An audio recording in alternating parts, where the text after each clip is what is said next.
One of the famous stories that goes down in all-time history for me in my years of life. It involves the Czech Republic, a merry-go-round, a doctor emergency room in the middle of the night, and an x-ray table of death.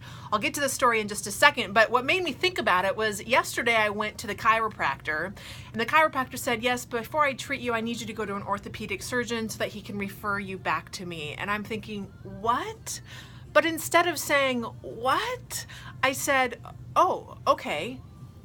Like, why do we do these things? Why don't we challenge and say, I don't understand. Why do I need to do that? Not in a contentious way, but just in a way to say, I don't understand what's going on. I don't think that I'm the only one that just kind of goes along with the flow of things because you don't want to look like an idiot. Well, here's the story, and here's where I just went along with things.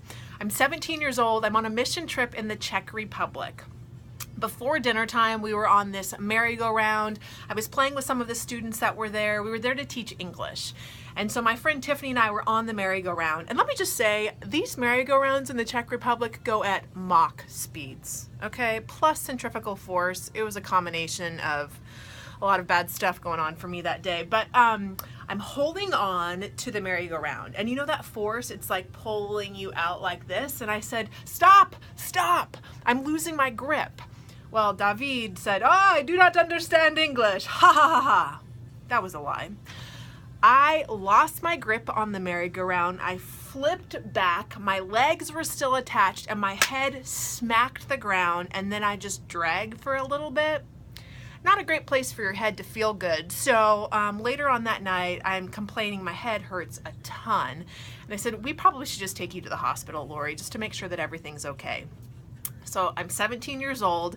My youth group leader from Oregon is with me. The missionary that's there is with me. And then they brought a translator named Martin, who was 18 years old. So we drive for about an hour to get to this little village in the Czech Republic, this huge hospital, and there's maybe one light on in the very front. So a little bit scary.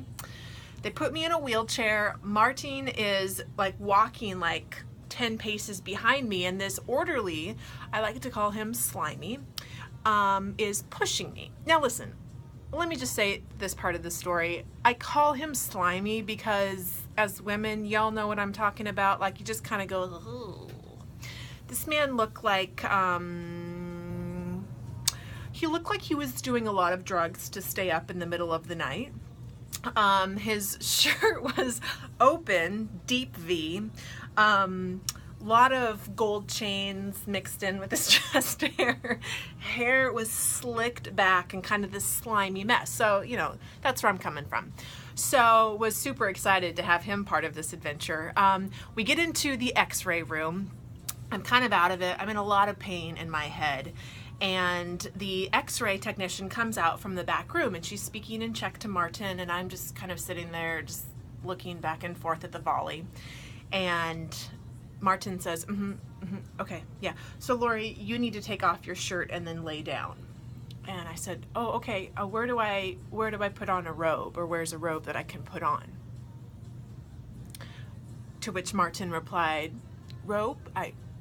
We don't do robes here in the Czech Republic. I'm 17 years old, mind you, like in a youth group on a mission trip, and I'm thinking, what?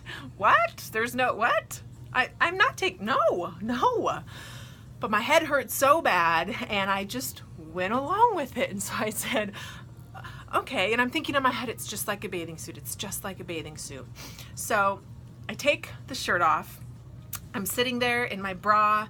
Slimy is there. Martin is there. The x-ray technician comes out. This time she's mad. This time she's motioning to me. She's motioning to him. Martin is saying, okay, yeah. Okay, Lauree. Lauree, you need to take your bra off too. And this is the part where I just started silently crying in my soul. I'll tell you the rest of how this story ends coming up. I got to go back on air.